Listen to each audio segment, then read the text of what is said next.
uh, you might have been advised by your doctor, or you might have been advised by your well-meaning friends to use a lumbar belt. So a lumbar belt or corset is basically a belt which has got metal stirrups. So it's not just a cloth, but it has got some firm support for your lumbar spine, and it goes around. It's a stretchable belt, so it goes around your lumbar spine, and it is tied just below your rib cage, so it covers your lower back or your lumbar spine. Now, it is quite effective in the acute stage of pain or after surgery. And today, let's talk about how long should you wear this lumbar brace or the lumbar belt.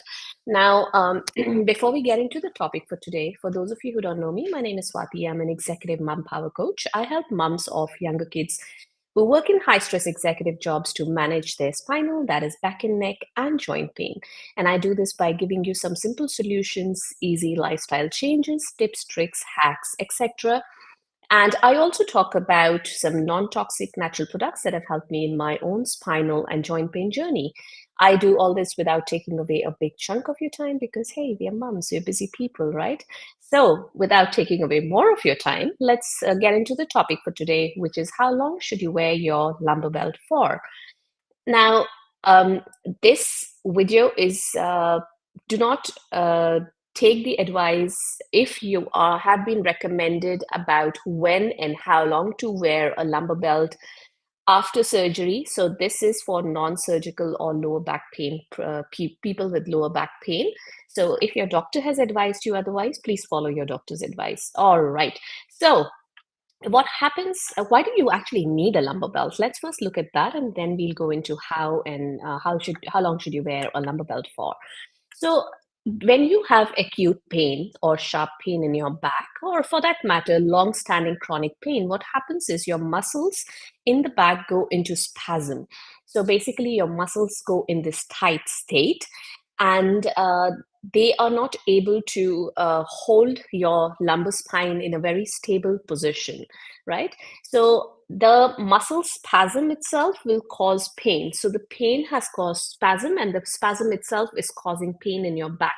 So there's like this vicious circle that goes around. Now, what does a lumbar belt do is when you wear a lumbar belt around your lower back, the belt will take away a bit of burden from those back muscles, and it will help to stabilize your back muscles. Let me give you an example. If there is a building that is old and crumbly and it's falling apart, and you put some scaffolding or support around it, it's easier, more manageable for that building to be standing and not fall apart. So, well, a bit of a drastic example, but that's similar to how your back muscles, when they need that support, because say you've had some back pain because of disc problems, stenosis, or even for degeneration or arthritis, that lumbar belt steps in and takes away a bit of burden from your back muscles. Because what happens with your back muscles is whenever you're sitting or standing, apart from lying down where the effect of gravity is quite less, whenever you're sitting or standing, there is a lot of gravity acting on your body. So if these back muscles don't hold you upright, you are going to basically flop down to the floor. So there's a lot of stress that builds up on these back muscles, and the lumbar belt steps in to give it some ease or support to those muscles. Now, this is why you need a lumbar belt. Now, what happens is sometimes people get very used to wearing a lumbar belt, and even when their acute phase of pain has passed, or the doctor has told them stop using a lumbar belt, or the doctor just says, hey, you don't need to wear a lumbar belt at all. And people who have worn a lumbar belt for a period of time or have gone through acute back pain find it a bit difficult to wean off the lumbar belt. So you don't have to suddenly stop wearing the belt. What you can do is slowly and gradually reduce the amount of time that you're wearing the belt for, so that your back muscles get used to not wearing that belt for that, whatever, say you're wearing it for 12 hours, they get used to slowly wearing it for 10 hours, then 8 hours, and then so on. You can wean off that belt. So just looking at my notes here. Yes. So sorry, another thing that happens is, now why do you need to wean off the belt? Okay, so another thing that happens here is because the belt is substituting for the work of the muscles. If you wear it in a very if you wear it for long term, your muscles tend to get weaker. So when you try and wean off the belt, you get the back pain again.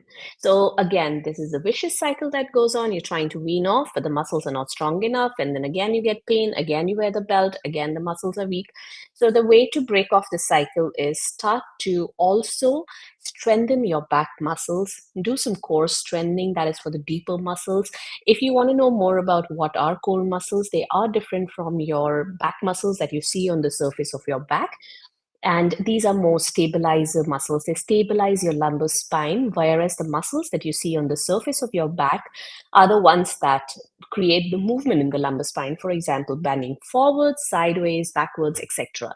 Now, I'm not going to go into the details of core muscles here because otherwise the video is going to get too long. You can go to my YouTube channel and look for it there, or you can go to YouTube, type my name Swati Prakash Core or core muscles, and those videos will come up for you. So what I was saying is you need to strengthen your core muscles and your back muscles so that you can gradually wean off from the belt. However, this has to be cleared from your doctor first because, of course, you cannot just go and start the exercises. And these are exercises that your physical therapist can advise you on. I have also talked about them in my free community. If you want, you can join that. The link will be in my bio if you're watching me on Instagram. And if you're watching this video on other platforms, you can find it in my profile there on the platform. All right, so do not just go into a gym and start doing deadlifts right after you are weaning off that belt, right?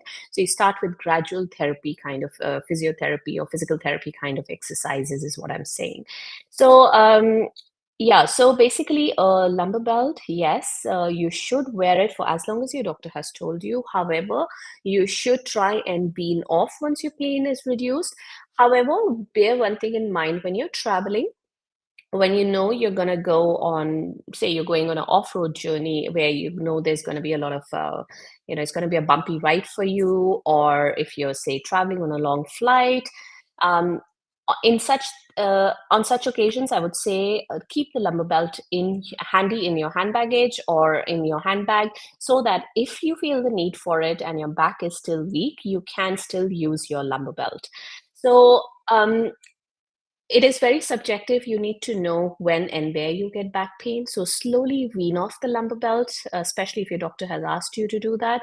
Get into those exercises, carry it for emergency use, and you should be good to go. All right. So I have written a blog on the same topic as how long should you wear your lumbar belt? And I will leave a link to that blog in the description of this video. If you're watching me on Instagram, you can go to my profile or my bio and click there and you'll come up with this blog.